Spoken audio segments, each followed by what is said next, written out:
खुद गिरा था खंजर की नोक पे। वो जैसे गुनगुनाया हो। ज़ीनिया ने ठहर कर उसे देखा मगर कुछ कहा नहीं। कम से कम इतना तो वो जानती थी। 3 साल पहले मैं उसके बारे में मशकूक था, आज नहीं। उसने इज़ाफ़ा किया। 3 साल पहले भी हमने तुम्हें टफ़ टाइम दिया था और अब भी देंगे, तैयार रहो। वो कहते हुए गहरी सांस लेती वापस उस तक आई। उसके ढलके शानों पे अपना हाथ जमाया, कुछ बोली नहीं। जो बात वरियाम ने बहुत आसानी से कह दी थी, वो ज़ीनिया मुश्किल से भी ना कह पाती। जाने क्यों उसे लगा था तुरब का वो पत्ता, जो पत्ता वो फेंक कर गया है, वो खेल जीत गया है। वो अपने शौहर को सच बता देती, लेकिन मेहदी कम्बीर ने उसे झुठला दिया तो शायद वो सारी ज़िंदगी उसके करीब नहीं जा सकेगी। उसे कुछ कह नहीं सकेगी। ये पहला सच था जो उसने खुद तक महदूद रखा। ये उनके ताल्लुक में पड़ने वाली पहली दरार थी, रासख़ पक्की दरार।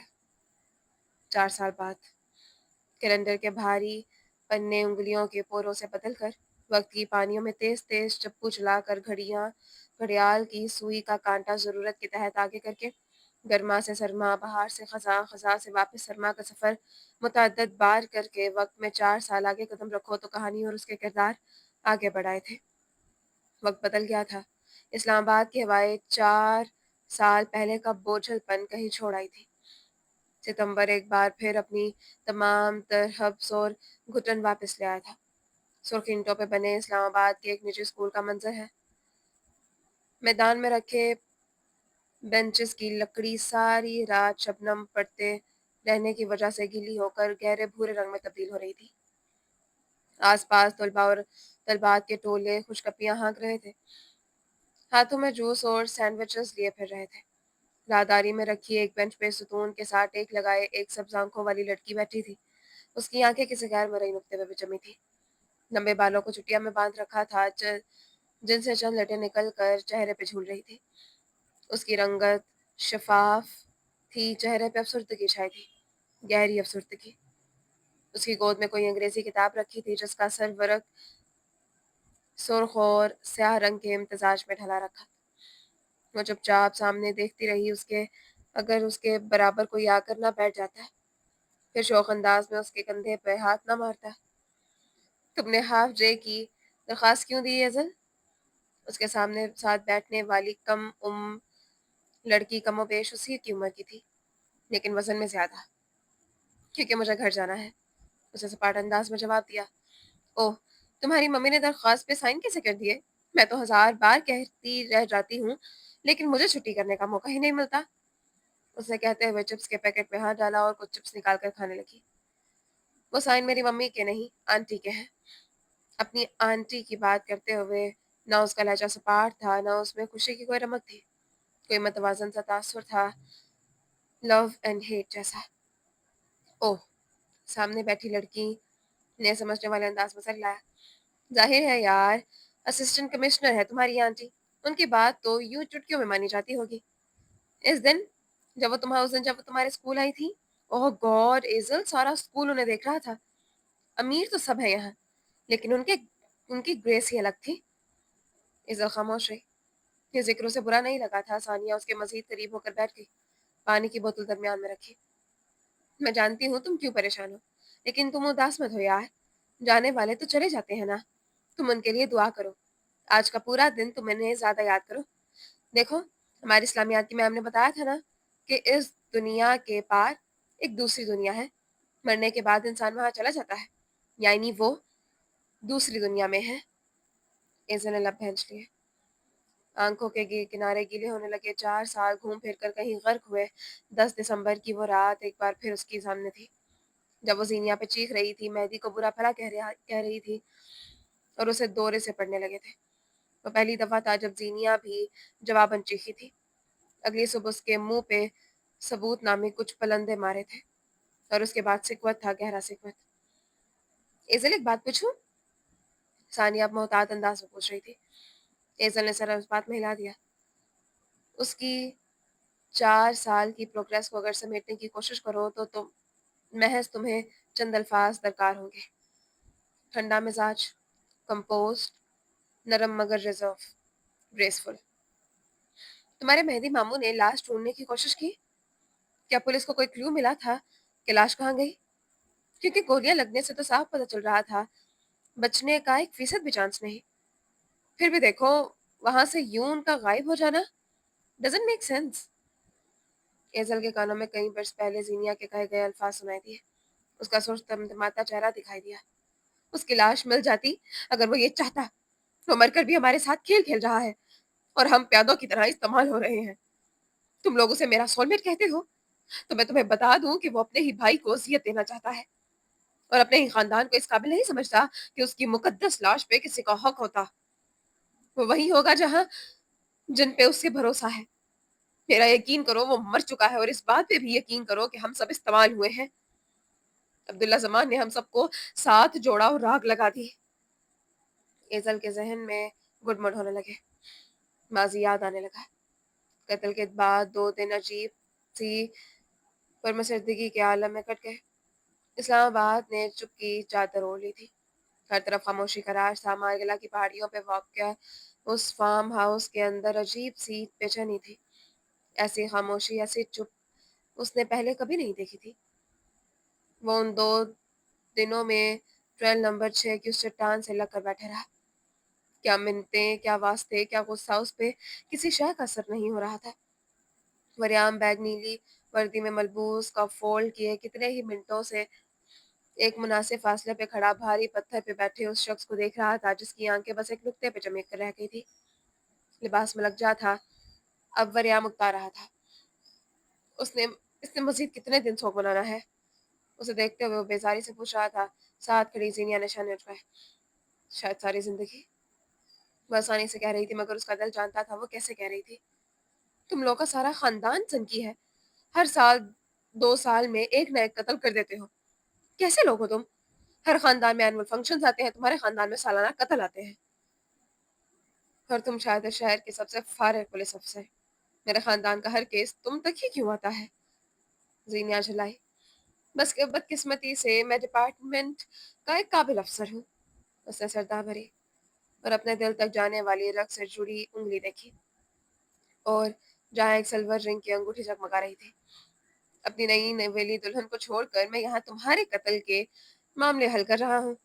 कुछ दिन बाद भी मर सकता था ये। शेज़ल अब उदास होगी। तुम्हें चाहिए था अपनी शादी के लिए छुट्टी लेते, या फिर केस ना लेते। मैं छुट्टी ले लूं, लेकिन तुम लोग अपनी स्याहकारियों से छुट्टी नहीं ले सकते। मबरहम हुआ। जीनिया ने गर्दन फेर कर उसे देखा। उसकी आंखों में संजीदगी थी। उसे जाकर बताओ कि उसका भाई मर कर भी क्या क्या गुल खिला गया है। उसे बताओ कि यहाँ बैठने से उसकी लाश नहीं मिलने वाली, और उसे यह भी बताओ कि वो उसे इस काबिल नहीं समझता था कि अपनी लाश उसके हवाले करता। जीनिया अब मेहदी को ही देखने लगी थी। हर नजर, हर दिल नए सिरे से दुख रहा था। तुम क्यों नहीं बता देती? देते। मरियम बैग ने पल भर में उसकी आंखों में कोई खफीफ सा तासुर उभरते और मासूम होते देखा। इस केस के तफ्तीशी अफसर हो तुम? उसकी आवाज खोखली थी। कह दो कि मेहदी गंभीर की बीवी भी मैं हूँ। शराब। वो बिगड़ी। मरियम ने सर झटका और मेहदी गंभीर की तरफ बढ़ गया। उसके सामने बैठते हुए उसके घुटने पे हाथ रखा, सर को हल्का सा खम दिया। माई कंडोलेंस, धीरे से कहा, फिर उसका घुटना थपथपाया। जो आया है उसने जाना है, और किसी के जाने से दुनिया नहीं रुकती कमबीर साहब। मैं पूरे 2 दिन की इस तफ्तीश को अदालत के सामने पेश करने से पहले तुम्हें बताना चाहता हूँ कि यहाँ बैठ जाने से वो वापस नहीं आएगा। उसे गला खंगारा। 10 सितंबर सुबह 8:30 बजे हुदैबिया नवाज का अपनी साथी औरतों से झगड़ा हो गया, और उसके बाद जेल में आग लगने की वजह से वो जल गई। लाश शनाख्त के काबिल नहीं रही, और उसी रात तुम्हारा भाई कत्ल हो जाता है। कुछ लिंक समझ आया? मैंने ने सिर्फ निगाहें उठाकर उसे ना समझी से देखा। वरियाम ने कहना जारी रखा। नहीं समझ आया तो मैं बताता हूँ। वो लाश हुदैबिया की नहीं थी। पुलिस और सिस्टम बिकाऊ है। ट्रेल के फुटप्रिंट्स में किसी तीसरे इंसान के फुटप्रिंट्स भी मिले हैं, और वो औरत के हैं। यानी हुदैबिया नवाज उस वक्त वहां मौजूद थी। ये सिर्फ मेरा अंदाजा नहीं है। लाश के बाकियात मिले हैं, मगर लाश नहीं। मुझे ये कहते हुए अफसोस हो रहा है कि आपके भाई ने आपको ट्रैप किया है। ये कत्ल नहीं, खुदकुशी है, और आप सब इसके मोहरे, जिन्हें उसने अपनी मर्जी से जहां चाहा तरतीब दिया। बुराहक, और अब उस सारे प्लान में तुम्हारी माँ का शामिल होना रह गया है। उसका जिक्र क्यों नहीं? मैं गंभीर से देखते हुए चपा चपा कर बोला। या फिर ये कह दो कि मेरा भाई मरा नहीं और इस वक्त तुम्हारी माँ के साथ कहीं मौजूद है। اس کی زبان زہر اگل رہی تھی. ہر کمبیر کی طرح گندی زبان تو وہ بھی رکھتا تھا. وریام نے بے نیازی سے شانہ چڑھائے. میری غیرت کو للکارنے کی ایک اچھی کوشش تھی، لیکن میں جواب اور جذبات ایک طرف رکھتا ہوں. اس لیے وہ اپنی جگہ سے اٹھا. آج اسے مرے ہوئے 2 دن ہوئے ہیں. 2 سال بھی یہاں بیٹھے رہے تو اس کی لاش نہیں ملے گی. یہ میری بات نہیں، پتھر پہ لکیر ہے. وہ تمہیں استعمال کر چکا ہے. اس نے پہلے بھی یہ کیا ہے. ووٹ کر ایک نگاہ غلط ڈالے اس پہ بغیر وہاں سے ہٹ گیا. مہدی کمبیر مٹھیا بھینچوں سے جاتے ہوئے دیکھتا رہا. اگر بیوہ نہیں ہونا چاہتی ہو تو اس کی زبان پہ لگام ڈالواؤ، ورنہ اسی کھائی سے دھکا دے کر اس کے قتل کو خودکشی ثابت نہ کہہ دیا تو ورنہ وریام تم اپنے باپ کے نہیں. زینیا کے قریب سے گزرتے ہوئے وریام سختی سے کہہ کر گزر گیا. زینیا چپ چاپ وہاں دیکھتی رہی جہاں مہدی اب بھی اس طرح بھی کیفیت میں ٹانگیں چلا رہا تھا. کیا وہ ساری زندگی ایسا ہی رہے گا؟ واپس حال میں آؤ تو ثانیہ تعصب سے جھتک رہی تھی.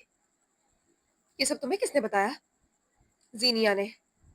وہ تمہیں اتنی بڑی بڑی باتیں بتا دیتی ہے؟ ایزل نے سر ہلایا. وہ مجھے تصویروں کے دونوں رخ دکھاتی ہے، پھر مجھے کہتی ہے تم چاہے جس بات پہ یقین کر لو. اور تم کس بات پہ یقین کرتی ہو؟ آبویسلی اس کی بات پہ. وہ ہمیشہ لاجکس کے ساتھ آتی ہے. اس کا لہجہ متوازن تھا. ثانیہ نے جھرجھری لی. اس کے بعد کیا ہوا؟ تمہارے انکل نے کچھ نہیں کیا تھا. اس کی آواز ہلکی ہو گئی. 3 دن کی ملکجی سفید شرٹ، بھورے ہو چکے خون کے دھبے اور جا بجا سلوٹیں تھیں. اس کے بال ماتھے پہ بکھرے ہوئے تھے. چہرے کی وحشت بیابانوں کی وحشت کو مات دیتی تھی. وہ اسپتال کی راداریوں میں آگے پیچھے دیکھے بغیر سیدھ میں چل رہا تھا. اس کے ہاتھ میں پکڑے موبائل پہ کوئی پیغام چمک رہا تھا جس کا خلاصہ تھا: کمرہ نمبر 201، منزل نمبر 6. ہسپتال کے اس کمرے کے باہر پولیس کے 2 افسر پہرا دے رہے تھے. مہندی کو دیکھا تو کچھ کہنا چاہا، مگر وہ سننے کے موڈ میں نہیں تھا. اس نے جیب سے پستول برآمد کی اور ان دونوں پہ تان لی. اس کی آنکھیں کہہ رہی تھی وہ شوٹ کرنے میں 1 سیکنڈ بھی نہیں لگائے گا.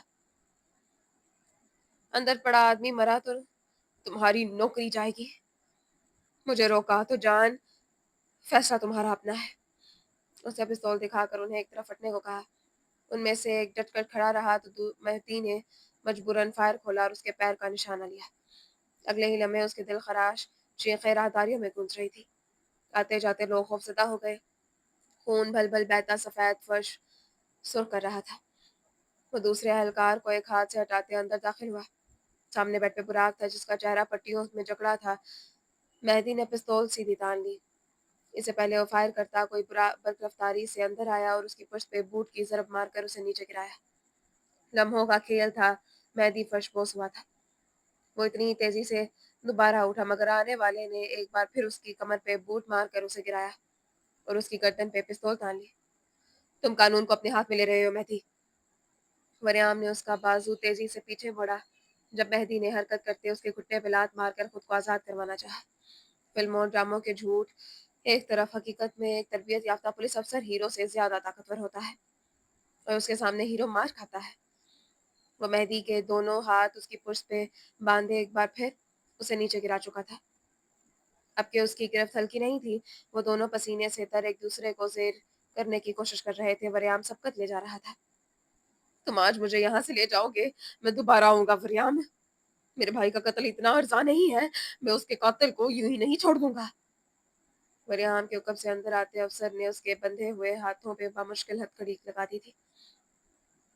وہ اب بھی وریام کو گالیاں بک رہا تھا، خود کو چھڑوانے کی کوشش کر رہا تھا. اسے قابو کرنا مشکل ہو رہا تھا.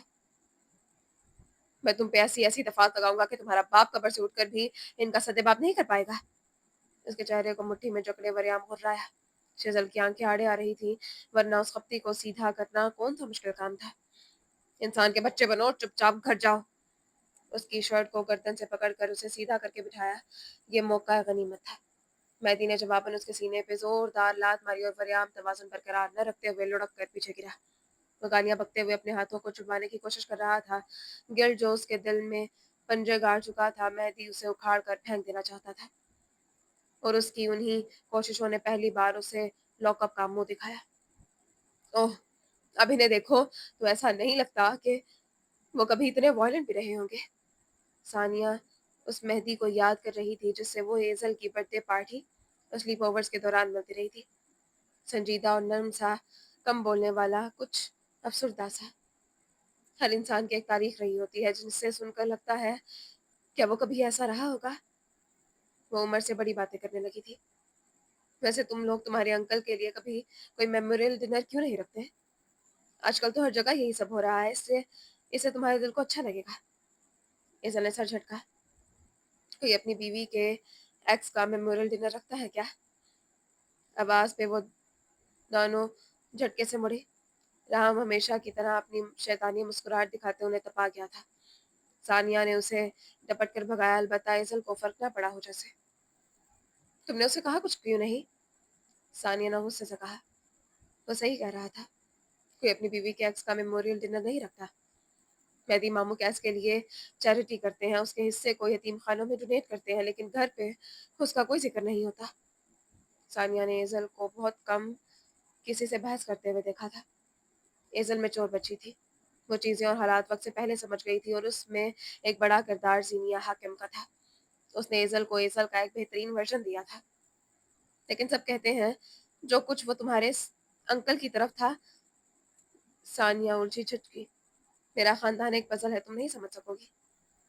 उसने किताब हाथों में ली और पेन से उठ खड़ी हुई। 4 सालों में वो एक टीनेजर बन गई थी। तुम बहुत मैच्योर हो एज़ल। ज़ीनिया कहती है, मैच्योरिटी नामी कोई जज़्बा इस दुनिया में कभी आया ही नहीं।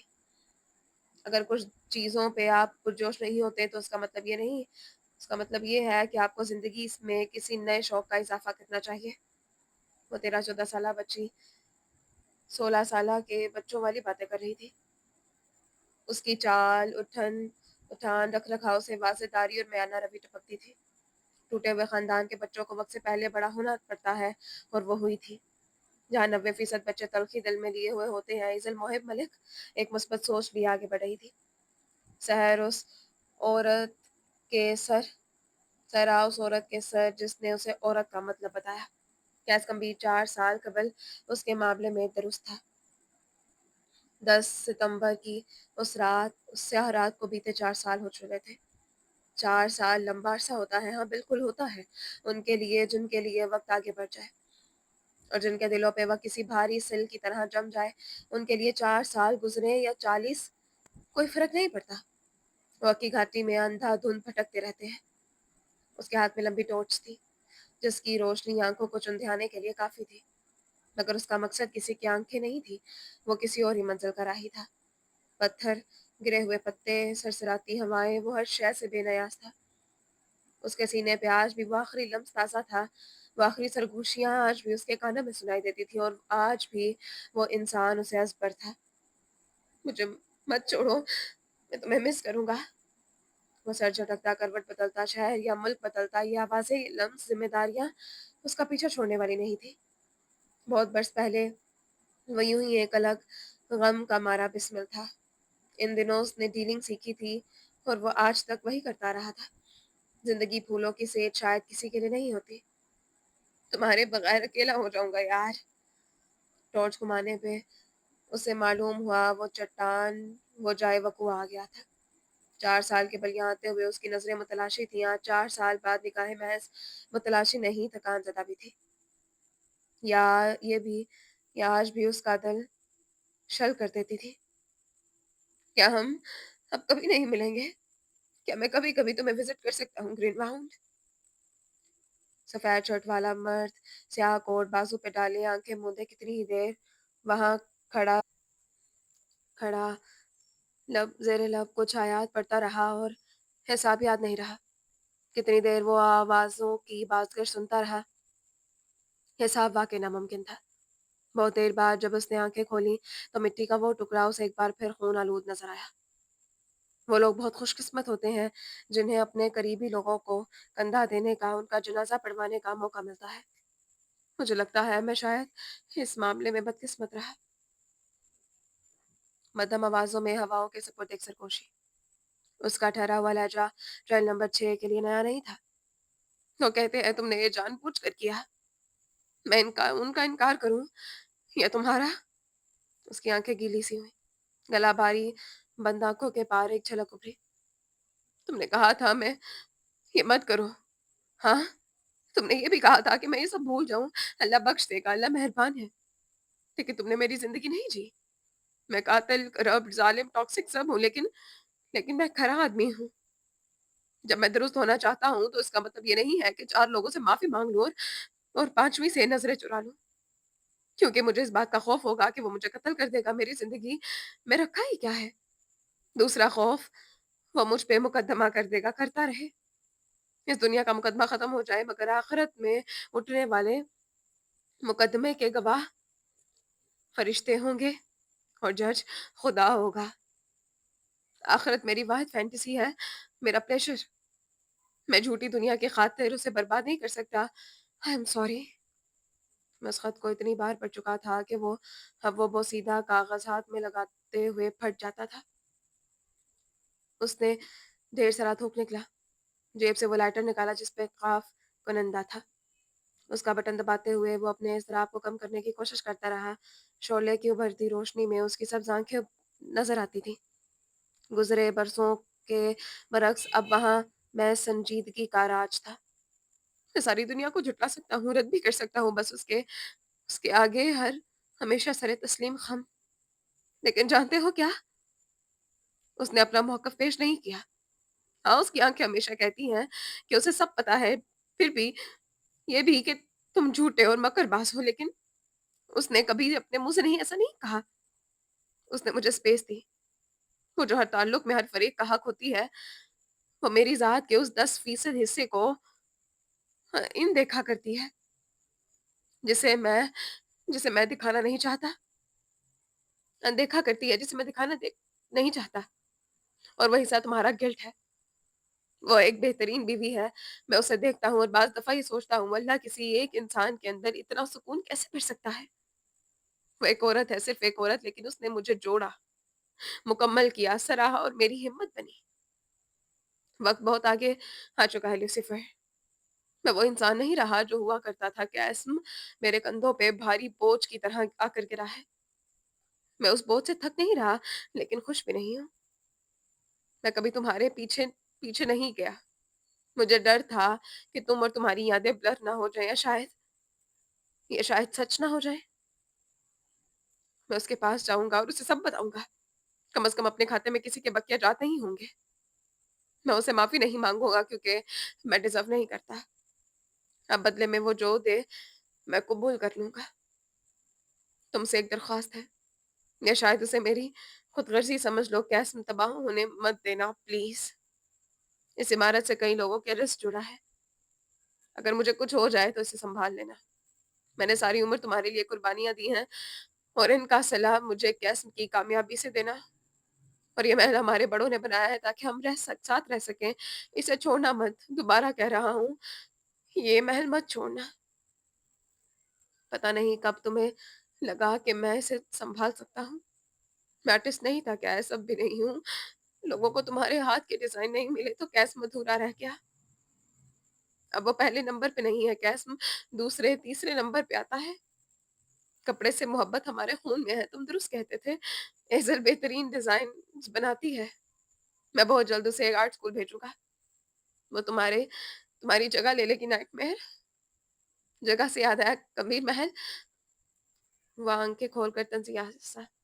पता नहीं हमारे घर वालों ने ये घर क्यों बनवाया, ना कभी खुद से सुकून से रहे, ना हमें रहने दिया। और वो रुका, लब काटे, फिर हल्का सा मुस्कुराया। ये मध्यम मुस्कुराहट सरशार थी, ऐसी मुस्कुराहट आज से पहले तुमने कभी उसके होंठों पे नहीं देखी होगी, कामिल सी मुस्कुराहट।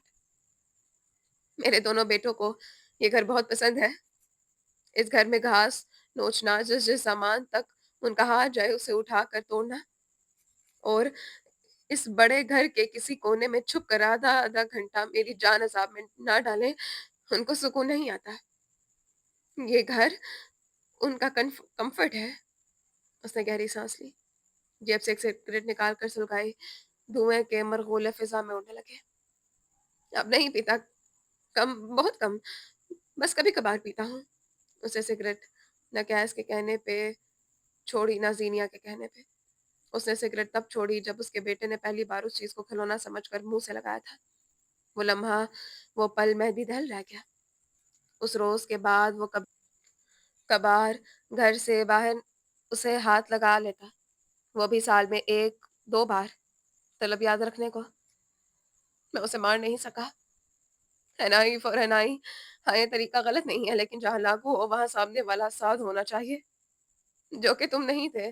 सच बताऊँ तो बस एक तसल्ली है, जो मैं खुद को देना चाहता हूँ, वरना मेरे दिल में जो आग थी, उसने ठंडे होने में वक़्त लिया था, बहुत वक़्त।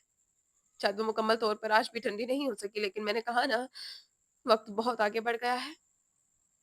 4 बरस के बाद वो पहली बार थाने में बंद हुआ था।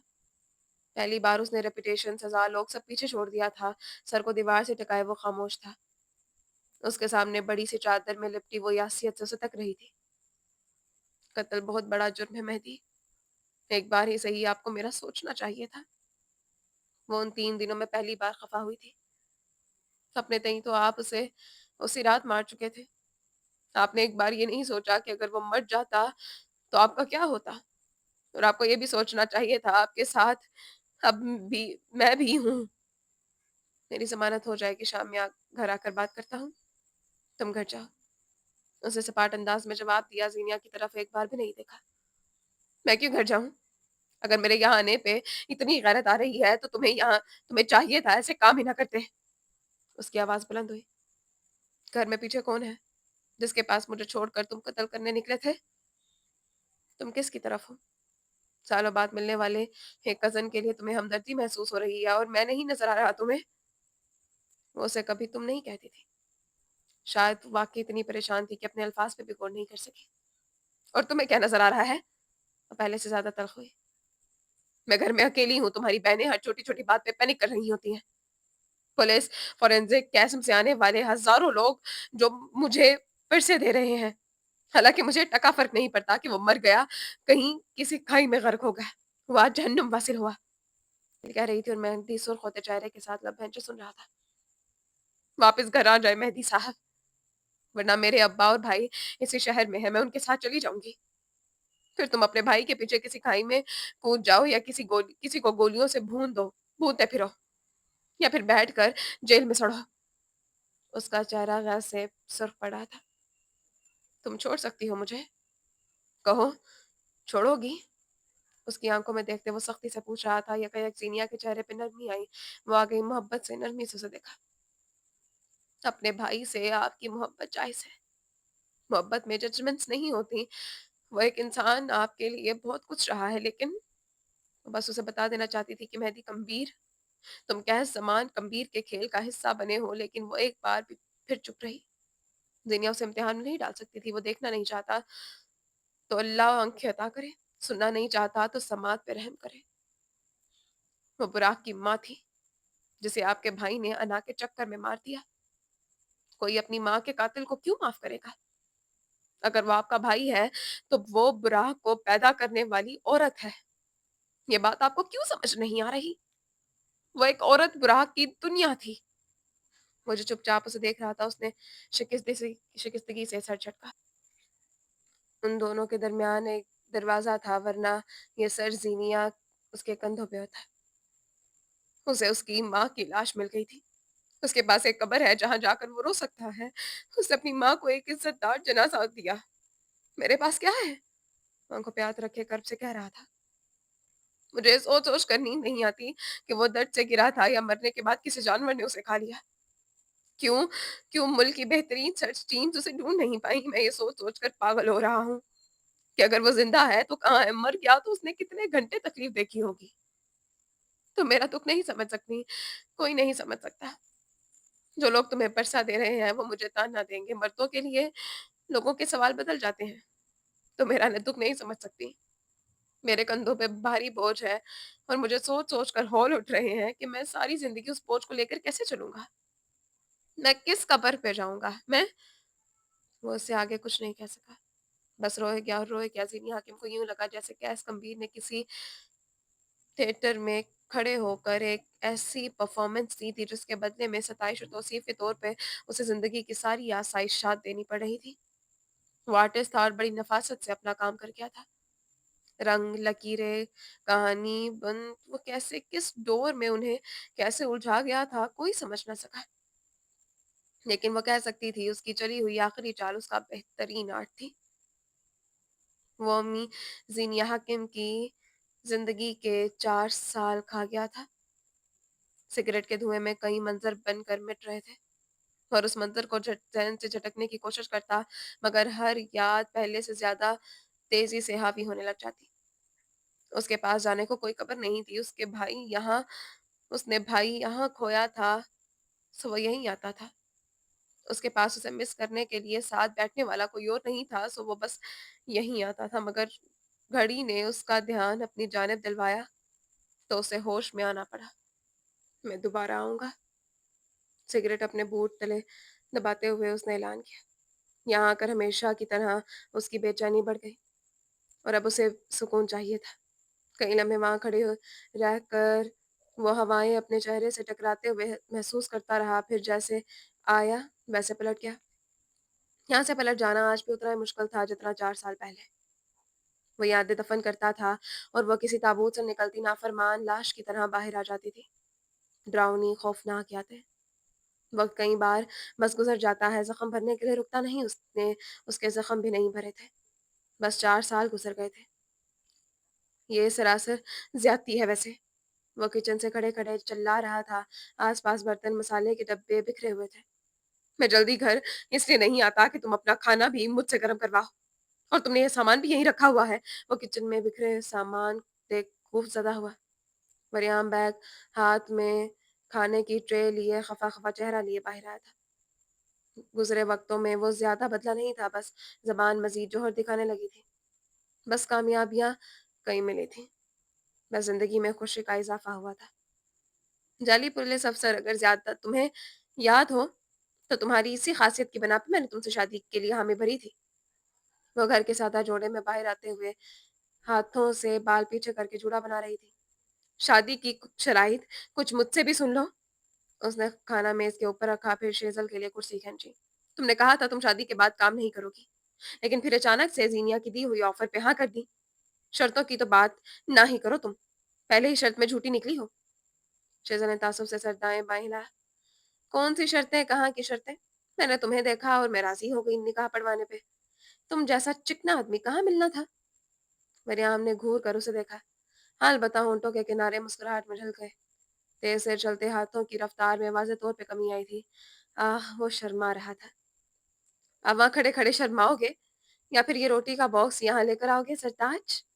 उसने एक बार फिर मीठी आवाज में पुकारा। मरियम चौंका, अपने हाथ में पकड़े लैपटॉप को देखा, फिर सर झटका। लैपटॉप मेज पे रखा। तुम फ्लर्ट ऐसे करती हो जैसे शोहर तुम हो और मैं बीवी। आप मेरे सर के साईं हैं, आपकी जगह कैसे ले सकती हूँ? ये लेम था। रोटी निकालते मरियम ने ऐलान किया। उसे छोड़ो, तुम तो खास हो ना। अच्छा, लेकिन तुम तो शर्मा रहे हो। वो महसूस हुई। मरियम ने चेहरा उठाकर उसे देखा। थोड़ी देर देखता रहा, फिर हंस दिया। शेजल उसके साथ मुस्कुराई थी। वो अब आंखों पे हाथ रख के महसूस अंदाज में हंस रहा था। शायद उसके कहने के मुताबिक वो वाकई शर्माया था। तुम हर दिन मुझे ये समझाती हो कि तुमसे शादी करके मैंने कितना अच्छा फैसला किया। मनवाला लेते हुए सराह रहा था। लेकिन तुम जरा ख्याल रखा करो, इतना काम करती हो, खामखा खुद को थका रही हो। जब तुम्हें जॉब छोड़नी थी तो दोबारा क्यों सर दर्द पा लिया? 3 साल पहले जीनिया, जेगम और शेजल ने साथ मिलकर मशल की बुनियाद रखी थी। एक ऐसी एनजीओ जो पसमानदा से पसमानदा इलाकों में स्कूल और अकेडमीज बनाती थी। मशल में मुल्क के लाखों उमरा का पैसा था। अव्वल तो जीनिया उस मामले में किसी पे यकीन न कर सकी और यह काम तो हालत का शिकार होता गया। और 3 साल पहले उसे जेगम का ख्याल आया था, जो उसी के जैसे पसमानदा इलाके से आया था, उसी के जैसे मसाइल देखे थे। उसने काम यूं संभाला था जैसे वो उसी के लिए पैदा हुआ हो। मुल्की और गैर मुल्की काबिल टीम के साथ मिलकर काम बढ़ता और फैलता चला गया। और आज कितने ही गांवों और कस्बों में मशल ने इल्म की मशल जलाई थी। इस काम में शेजल बॉस थी और हकीकत ये थी पिछली जॉब से ज्यादा पैसा था, सो वो उस काम में ज्यादा खुश थी। यानी वो ज्यादा पैसे पैसे से खुश थी। मैं काम मैं वाकई काम नहीं करना चाहती थी, लेकिन घर बैठकर क्या करूं? न सास है, न जेठानी। देवर मेरे अल्लाह मियाँ की गाय हैं। किससे लड़ूं, किसको आपस में लड़वाऊं? अपने अंदर की इब्लीस को एक्टिवेट करने के लिए ये करना पड़ता है। मरियम तासुब से नफी में सर हिलाता रह गया। तो मेरे घर में इन खतरनाक अजाइम के साथ दाखिल हुई थी। अजाइम? कौन से अज़ाइम? मैं तो तुम्हारी मोहब्बत में चली आई। परवीन शाकिर की कुछ लगती, चुप कर जाओ। वो हंसकर बोला। शेजल के फ्लर्ट स्किल्स से वो यूं ही हंस पड़ता था। वो जिस दिन वो ये ना करती, उस दिन वो उसका चेकअप करवाने का जरूर सोचता था। मैं कह रहा हूँ कि ख्याल रखो, अपना नहीं तो आने वाले मेरे मासूम बच्चे का ख्याल रख लो। कुछ वक्त के लिए छुट्टी ले लो, कहीं घूमने चलते हैं। उस मामले में अगर वो फिक्रमंद था तो बनता भी था। शादी के बाद उसके यहाँ 2 मिसकैरेज हुए थे और दोनों दफ़ा शेजल की जो हालत हुई थी, वरियाम से संभालना मुश्किल हो गया था। वो उसे कुछ कहता था, बच्चे शेजल का अपना शौक और ख्वाहिश थे। मैं अगले महीने से वैसे ही छुट्टी पे हूँ, उसने इत्तला। और इस बार सब ठीक होगा इंशाल्लाह, इंशाल्लाह। वो ज़ेरे लब बड़बड़ाया। तुम्हें बेटा चाहिए या बेटी? वो खाना छोड़ इश्तियाक से आगे को ही। मरियम के चेहरे पे हल्की सी मुस्कुराहट थी। बेटी, बल्कि बेटियां 4-5 चाहिए। अपने सड़े हुए भाइयों की शक्लें देख देख कर थक गया हूं मैं। मुझे देख लिया करो ना, आजकल तुम भी उनसे कुछ मुख्तलिफ नहीं लगती। शेजल जवाबन से लगकर कुछ कह रही थी। मरियम मुस्कुराहट दबा रहा था। दुरुस्त वक्त पे गलत आदमी को छोड़कर उसने दुरुस्त फैसला किया था। हर गुजरता दिन उसके कान में यही सरगोशी करता था, लेकिन ये सही आदमी भी किसी दिन उसी के हाथों जाया होने वाला था। गंभीर महल के ज़ाहिरी हालात गुज़रे बरसों में बदल कर रह गए थे। महल की शान और शौकत में कमी आने की बजाय बढ़ गई थी। वो कोट यूं ही बाजू पे डाले अंदर दाखिल हुआ। लॉन में उसे मीरा और अनीसा बैठी दिखाई दी। मीरा ने पिछले साल ही दूसरा बुटीक खोल लिया। मेहदी के बरक्स उससे कारोबार करने और बढ़ाने का फन आता था। मेरान और एजल, वो उन दोनों के साथ अपना ताल्लुक बहुत हद तक दुरुस्त कर चुकी थी। अब वो दोनों ही उसके आदी थे और मीरा इस बात से जितना खुश होती वो कम था। जवाहर वापस कब आ रहा है?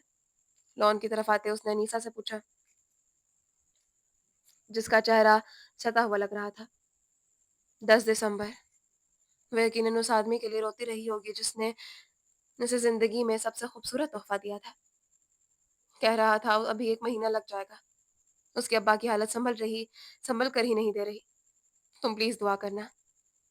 अनीसा के ससुर की अदालत की वजह से उसका शौहर पिछले 1 माह से लंदन में था और अनीसा कम्बीर महल की मेहमान थी। वो अगर आज कल में यहाँ ना होती तो उस तारीख पे तमाम कम्बीर्स उसे एक घर में इकट्ठा जरूर होते थे। मैं दुआ को छोड़कर तुम्हारे वीजा की कोशिश करता हूँ। तुम्हारे शौहर से भी कहता हूँ। मुझे घर से निकालना चाह रहे हो? उसे मसनूई खफगी दिखाई। मेहदी ने उसकी रोई रोई आंखों से आंखें चुराई। आह, तुम्हें मेरे इरादों का कैसे पता चला यार? वो जबरदस्ती मुस्कुरा रहा था, बात कर रहा था, हालांकि उस वक्त उसका दिल हर शय से उकताया हुआ था। उसे बस उस घर के एक कमरे में जाना था जहाँ जाते जाते ही सारी बेसुकून खत्म हो जाती। दफा दफा गायब। मेहदी, तुम जाओ, फ्रेश हो जाओ। मीरा उसकी हालत समझ गई थी। वो खुद भी जाना चाहता था, सो पलट गया। मामू, आहान ने मुझे मारा है। अंदर की तरफ जाते हुए मीरा ने मुंह बसोर कर बताया। मेहदी ने रुक कर उसके बालों पे हाथ फेरा। बेटा तो 6 साल का है और वो टिड्डा। बेटा तू 6 साल का है और वो टिड्डा 3 साल का। उसे मार खाते हुए शिकायत नहीं, शर्म आनी चाहिए। सामने से आती मीरा को देख उसने बलोची में कहा। बच्चों के सामने बोलनी पड़ती थी। वो तुम्हारा टिड्डा? उसके हाथ मशीनी अंदाज में चलते हैं, दोनों हाथों से मारता है। मीरा ने फौरन बेटे की तरफदारी की। मेरा कोई कसूर नहीं, वो अपनी माँ पे गया है। मेहदी के चेहरे पे उभरने वाली मुस्कुराहट बेसाख्ता थी। सारी दुनिया जानती है मैं एक शरीफ और अमन पसंद इंसान हूँ। उसने दोनों हाथ उठा लिए, फिर उसने झुक कर मेरान को गले लगा लिया। मैं अभी जाकर उसकी क्लास लूंगा। आइंदा तुम्हें हाथ भी नहीं लगाएगा, ओके? ओके। वो इतने में भी खुश था। मीरा उसे लिए एक तरफ चली गई और गहरी सांस भरता मेहदी सीने तय करता ऊपर आया। कमरे में आज खिलाफ मामूल चीजें बिखरी हुई थीं। कमरे से मलका ड्रेसिंग का दरवाजा खुला था, जहां से उस वक्त कपड़ों का ढेर उठाए जीनिया उसी तरफ आते दिखाई थी। निखरी निखरी रंगत, लंबे बाल गोल मोल बांधे वो मसरूफ लग रही थी। उसे शायद दफ्तर से आए काफी देर हो चुकी थी। मैं आपको कब से कॉल कर रही थी, कहाँ रह गए थे आप? उसने हाथ में पकड़े हुए कपड़ों का ढेर पलंग पर रखा और अपना खुला हुआ लैपटॉप, जिस पे उसके दफ्तर का काम था, उसे बंद किया। फिर उसकी तरफ आई। اس کے ہاتھ سے کوٹ لیا، لیپ ٹاپ لیا اور بیڈ پہ رکھ دیا۔ میں پوچھ رہی ہوں کہاں تھے آپ؟ ایک کام سے گیا تھا، اسے مبہم جواب دیا۔ زینیا چونکی نہیں، البتہ اس کے تاثرات یکسر تبدیل ہوئے تھے۔ کام سے گیا تھا، یہ وہ جملہ تب بولا کرتا تھا جب وہ ٹرائل نمبر 6 کی طرف جاتا تھا، اور ایسا ہر ماہ کی 10 تاریخ کو ہوتا تھا۔ وہ جگہ، وہاں برسوں پہلے کھویا ہوا اس کا وجود مہدی کا بہترین سننے والا تھا۔ جو باتیں، مسائل وہ گھر میں نہیں کہہ سکتا تھا، وہاں جا کر کے آتا تھا۔ بعض دفعہ وہ سوچا کرتی تھی کہ اگر کیس اور اس کا کوئی ماضی نہ ہوتا تو شاید اسے مہدی کے اس 10% حصے پہ بھی دسترس ہوتی، وہ جو اس سے چھپا کر رکھتا ہے۔ اسے لگتا تھا یہ تو کون کسی ایک کی موت سے ٹوٹے گا، لیکن وہ غلط تھی۔ کیس کا میراج بھی ان کے درمیان تھا، کوئی دراڑ وہ چھوڑ گیا تھا، کچھ ان کہا ان سنا، یا پھر دیکھ اور سن کر ان سنا اور اندیکھا کر دینے والا۔ وہ آج بھی اسے دو بدو کھڑے ہو کر اس خودکشی کی حقیقت نہیں بتا سکتی تھی۔ یہ وہ ریڈ لائن تھی جو مہدی نے اس کے اور اپنے درمیان کھینچی تھی۔ اگر عبداللہ اور زینیا کا ماضی ساتھ نہ ہوتا اور عبداللہ محض اس کے شوہر کا کزن ہوتا تو حالات مختلف ہوتے، لیکن نہیں تھے۔ زندگی کہاں سب پرفیکٹ دیتی ہے۔ تم آفس سے کب آئی؟ 2 گھنٹے ہو گئے ہیں، اتنی مشکل سے چھٹی ملی ہے، وہ کہتے ہوئے مصروف سے انداز میں اپنے موبائل پہ موصول ہوئی نئی ای میلز دیکھ رہی تھی۔ تمہیں کتنے دن کی چھٹی ملی ہے؟ اسے ٹھہر کر زینیا سے پوچھا۔ 3 دن کی، وہ بھی بہت مشکل سے، کام بہت بڑھ گیا ہے۔ اس نے موبائل بند کر کے ایک طرف رکھا۔ تمہاری سیکرٹری نے 3 دفعہ کال کی ہے کہ میڈم کالز نہیں اٹھا رہی، اور اس وقت میں کیا بتاتا؟ میں خود میڈم کے ہاتھوں بلاکڈ ہوں۔ زینیا نے افسوس سے ماتھے پہ ہاتھ مارا۔ کل رات بلاک کیا تھا، پھر دفتر میں اتنے کام تھے میں ان بلاک کرنا ہی بھول گئی۔ ابھی شام کر تو دیا تھا۔ ایسے کہا گیا جیسے بڑا احسان کیا۔ مہدی کچھ غائب دماغ تھا، اس نے کوئی جواب نہیں دیا۔ کھانا لاؤں؟ نہیں، بھوک نہیں۔ میرے بیٹے کہاں ہیں؟ جوتے اتارتے اس نے سوال کیا۔ یہ کمرے کی حالت دیکھ لیں ایک بار۔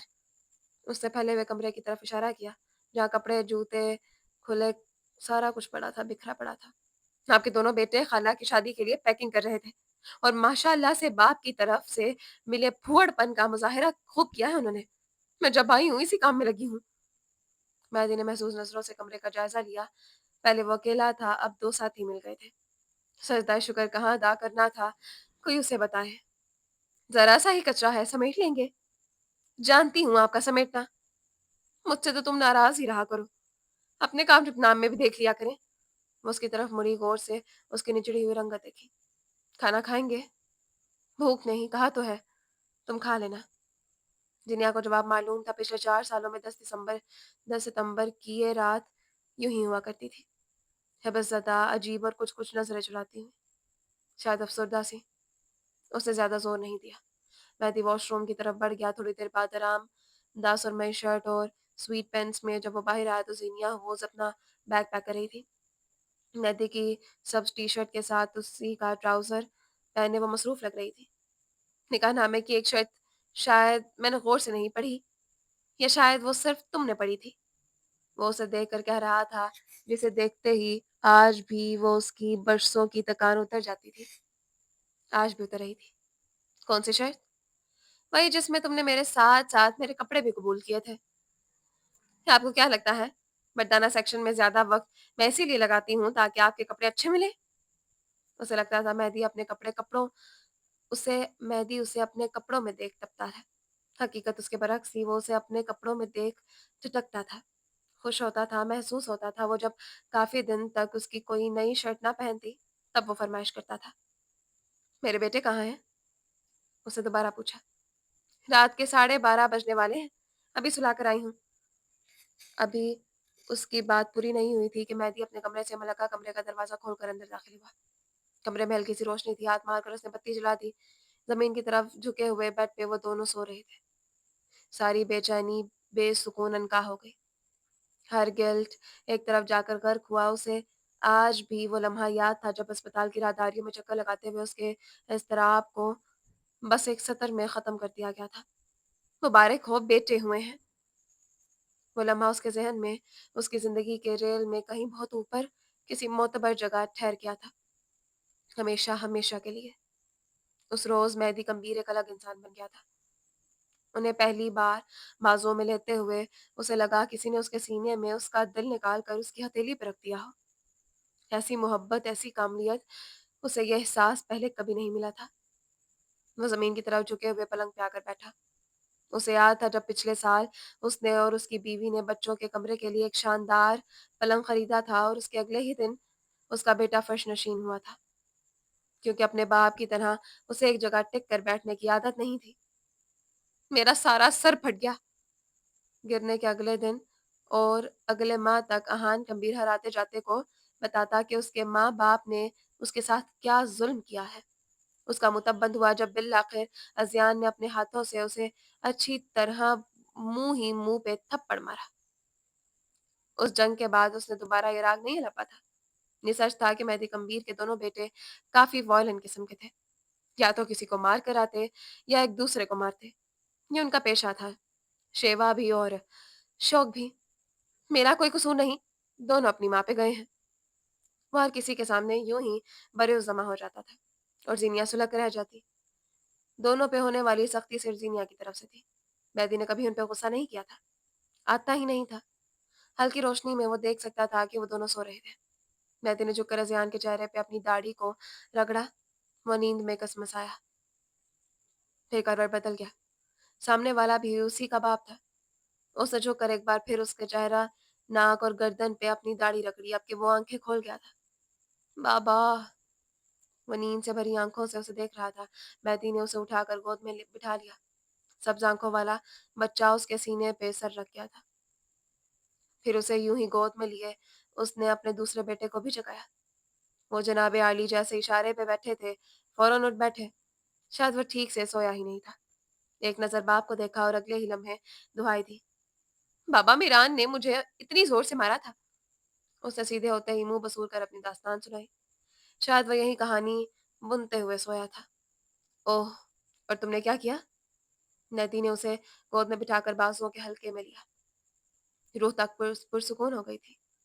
10 ستمبر کی وہ کوئلوں پہ جلتی رات اس حد تک پرسکون ہو سکتی ہے، یہ بات اسے اس کی اولاد نے سمجھائی تھی۔ اللہ کے بعد اپنی بیوی کا وہ شکر گزار تھا۔ میں نے کیا کیا؟ اس کے الفاظ واضح نہیں تھے، اب بھی توتلا پن موجود تھا۔ میں نے کیا دیا؟ میران نے ایک بار مارا اور اس نے 3 بار، وہ بھی دونوں ہاتھوں سے۔ ازیان کی نیند کھل گئی تھی، اب وہ بھی اسی توتلے پن میں بتا رہا تھا۔ مہدی نے اہان کو کڑوی نظروں سے دیکھا۔ ہر طرف سے ہر راہ خود پہ بند ہوتے دیکھ وہ بس رویا۔ میرا تو سارا سر پھٹ گیا تھا۔ ہمدردی بٹونے کے لیے اس نے اپنی زندگی کا بادام سنا دیا۔ مہدی ہنس پڑا، پھر جو کر اس کے دونوں گال چومے اور اسے زور سے گلے لگا۔ کوئی بات نہیں، اگلی دفعہ نہیں مارنا، اوکے؟ ورنہ میران پھٹے ہوئے سر میں مارے گا اور میں اس کو نہیں ڈانٹوں گا۔ ان دونوں کو بازوں میں اٹھائے وہ دروازہ پار کرتا ہوا اپنے کمرے آ گیا تھا۔ آپ نے پھر ان کو اٹھا دیا ہے، آپ خود سلانا۔ وہ کپڑوں کے ڈھیر سے بیزار ہوئی، پھر ان تینوں کو دیکھا جو آرام سے بیڈ پہ دراز ہو رہے تھے، ایسے کہ مہدی بیچ میں اور دائیں بائیں وہ دونوں۔ اب قصے کہانی اور سارے دن کی رودات کا وقت شروع ہونا تھا۔ میں سلا دوں گا، ویسے بھی ہم سب نکل رہے ہیں، یہ دونوں گاڑی میں سو جائیں گے۔ اسے ناک سے مکھی اڑائی، پھر ان دونوں کی طرف متوجہ ہوا۔ اب میں تم دونوں سے باری باری سوال کروں گا، اپنی اپنی باری پہ جواب دینا، اوکے؟ اوتے، دونوں نے بیک وقت کہا۔ آہان اور ازیان جڑواں تھے۔ ان کی پیدائش کے بعد انہیں سنبھالنا واقعی ایک مشکل کام ثابت ہوا تھا، یہاں تک کہ زینیا نے اپنی اکیڈمی وقتی طور پر چھوڑ دی تھی۔ مسئلہ ان دونوں کے درمیان رہتا تھا، انہیں سب ایک جیسا چاہیے ہوتا تھا، اور اگر نہ ملے تو وہ دونوں محسوس کر جاتے تھے۔ اس کا حل یہ نکلا کہ مہدی نے انہیں باریوں پہ لگایا۔ ہر کام، ہر شے میں ان کی باری ہوتی تھی۔ بچے پالنا مشکل تھا، یہ اعتراف اب وہ اٹھتے بیٹھتے کیا کرتا تھا۔ سرکار، آپ نہیں سمجھیں گی، اس طرح یہ دونوں انسان بن کر رہیں گے۔ ایک ایک کام میں جب ان کی باری آئے گی تو نہ انہیں عدم توجہی کا احساس ہوگا اور نہ یہ لگے گا کہ ہم مقابلے بازی کر رہے ہیں، اور بونس کے نام پہ ان دونوں میں صبر بھی پیدا ہو جائے گا۔ زینیا ہر بات پہ اس کی بنائی ہوئی باریوں پہ جھنجھلائی تو مہدی نے اسے یہ کہہ کر خاموش کروا دیا۔ وہ اب پورے دن کی کاروائی سن رہا تھا۔ آدھی باتیں سمجھ آتی، آدھی ان کا لہجہ کھا جاتا، लेकिन वो यूँ सुन रहा था जैसे ये दुनिया का सबसे ज़रूरी काम हो।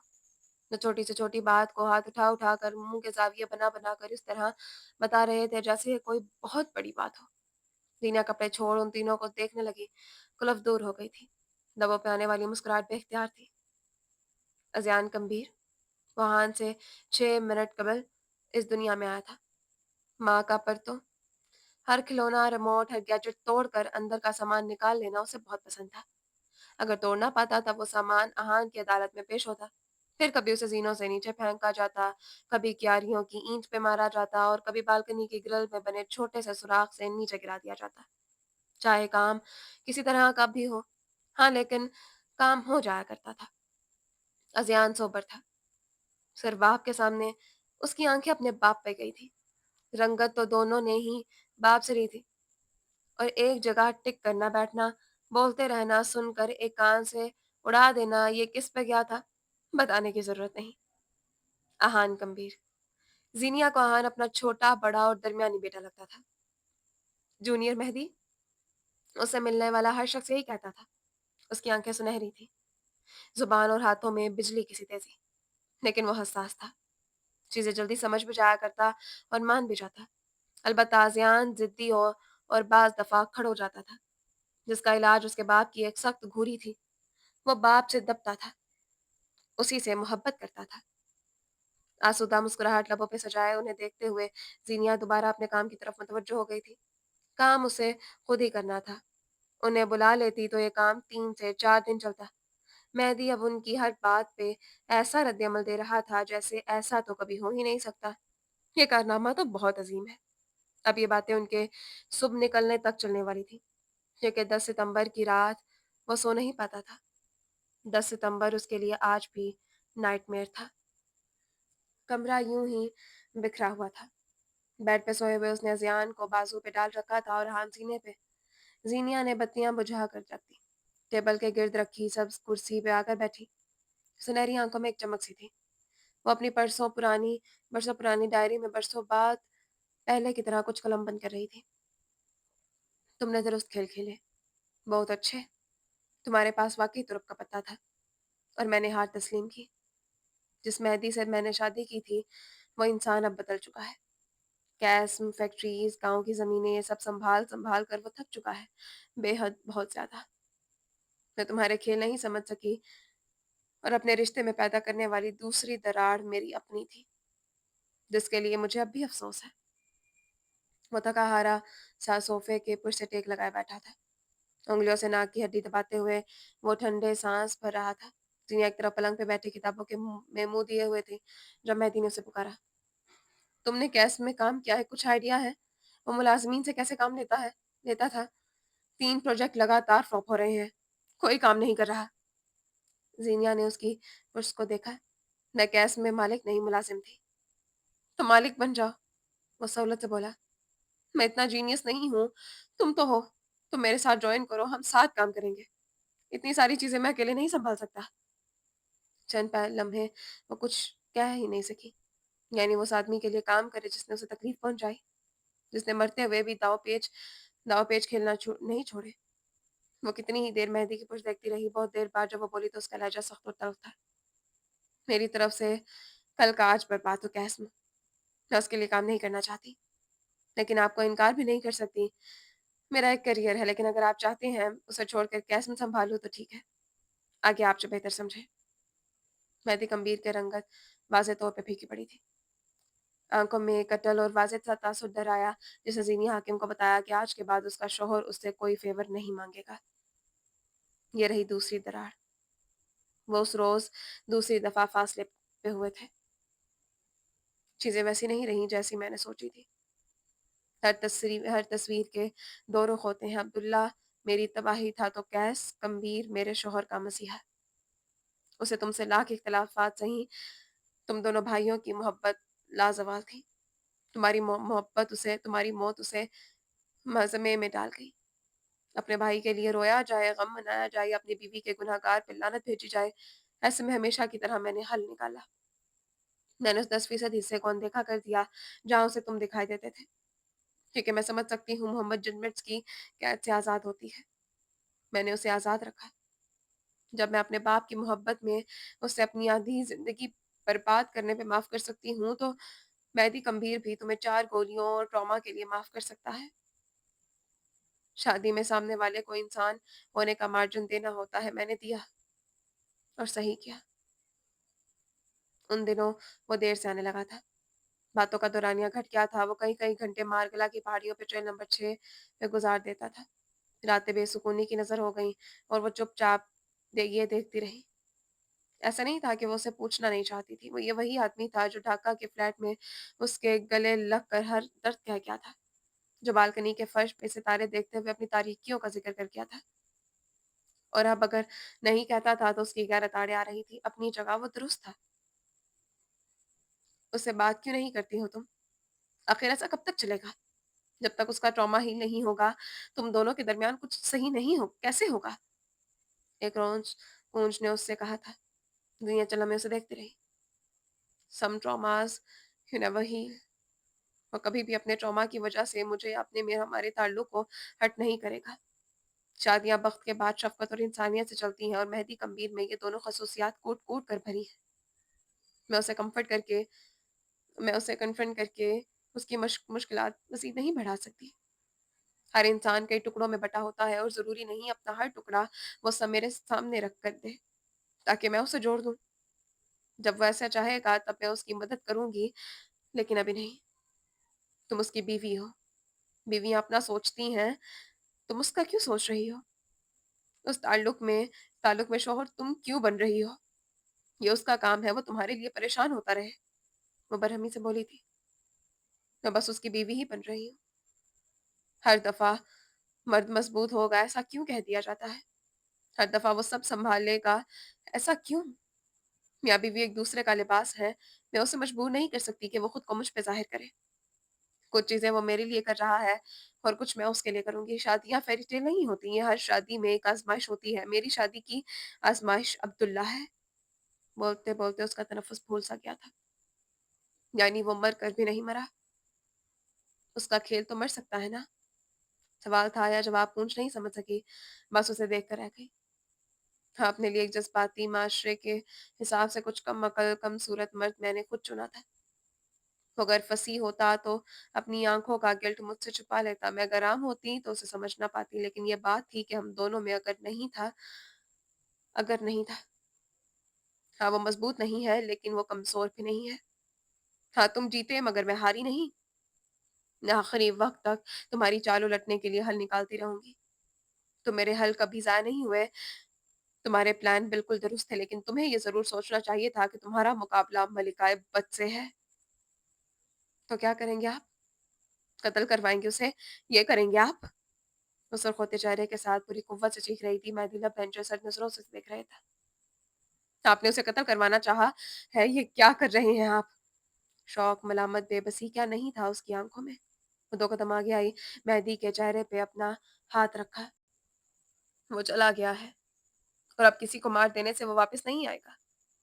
براق جیل میں مر جائے گا تو کیا وہ واپس آ جائے گا؟ وہ جیسے کسی چھوٹے بچے سے سوال کر رہی تھی۔ مہدی نے دھیرے سے اس کا ہاتھ اپنے چہرے سے ہٹایا۔ میرے بڑے مسئلے ہیں، تم نہیں سمجھ سکتی۔ میں تمہارے ساتھ اگر کچھ غلط کروں تو تم مجھ سے شکایت کرو، لیکن اسے لب کاٹے سرنفی میں ہلا دیا۔ مجھے بے سکون مت کرو۔ میں 3 ماہ سے کس اذیت میں ہوں تم جانتی ہو۔ 6 ہفتے۔ وہ اتنا آہستہ بولی کہ مہدی بمشکل سن سکا۔ 3 مہینے 8 دن۔ آنکھوں میں الجھن لیے مہدی نے اس کی تصحیح کی۔ زینیا نفی میں سر ہلایا اور یوں ہی اس کے قریب کھڑی رہی۔ 6 ہفتے 3 دن، اس نے دہرایا۔ کیا مطلب؟ وہ واقعی نہیں سمجھا تھا۔ زینیا آگے آئی، اس کا ہاتھ اپنے ہاتھ میں لیا، اس کی آنکھوں میں آنکھیں ڈالی اور اسے وہ بتایا جو شاید اس وقت سننے کی اسے توقع نہیں تھی۔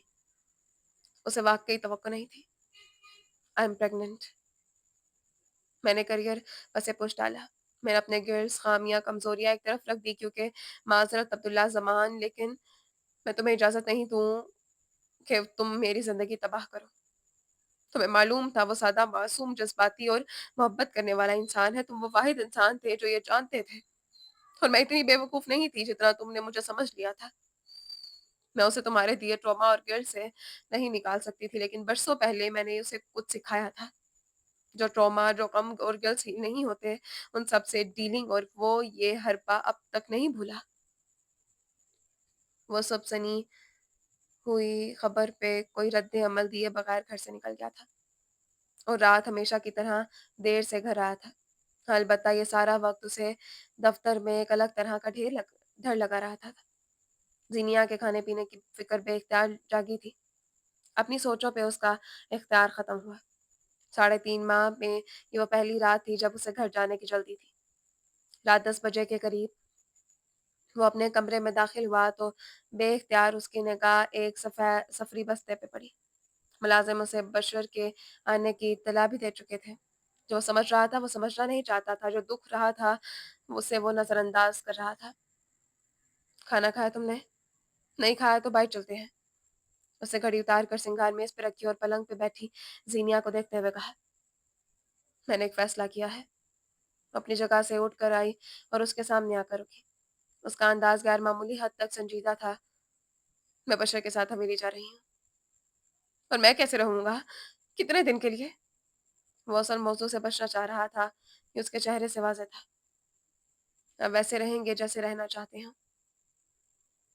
तुम्हारे बगैर नहीं रह सकता। कितने दिन के लिए जाना है? उसने शर्ट से कफलिंग्स उतार कर मेज पे धरे और जीनिया की तरफ देखा जो सही देख रही थी। मैं हमेशा के लिए जा रही हूँ। उसने देखा कि मेहदी के चेहरे पे कोई तारीख साया लहरा था। क्योंकि मैं ये नहीं चाहती मेरा बच्चा किसी ऐसे इंसान के साथ रख कर बड़ा हो जिसके हाथों पे कत्ल जैसा धब्बा हो। उसने जैसे मेहदी के सर पे धमाका किया। तो सफेद पट्टी रंगत के साथ उसे देख रहा था।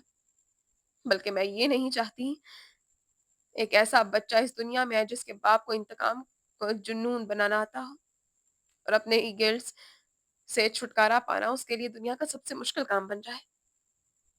तुम मेरी औलाद को मुझसे दूर कर सकती हो? वो सीने पे उंगली रखे बेयकीनी से कह रहा था। तुम्हें लगता है मैं ऐसा करने दूंगा? आपकी औलाद?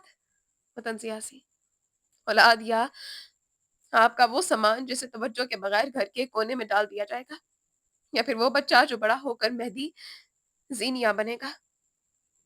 क्या सिखाएंगे आप उसे? माफी? लेकिन आपने तो नहीं दी। तकलीफ या गम से निकल आना, आप तो खुद वही हैं। दुनिया में एक मुस्बत मुकाम रखना, आप तो अपना मुस्बत मनफी कर रहे हैं। एक और बच्चा जनरेशनल ट्रॉमा की नजर हो जाएगा, और वो बच्चा हमारा होगा। आप समझ रहे हैं ये कितनी बड़ी बात है? बेबसी और करब से उसकी आंखें गीली हो गई थी।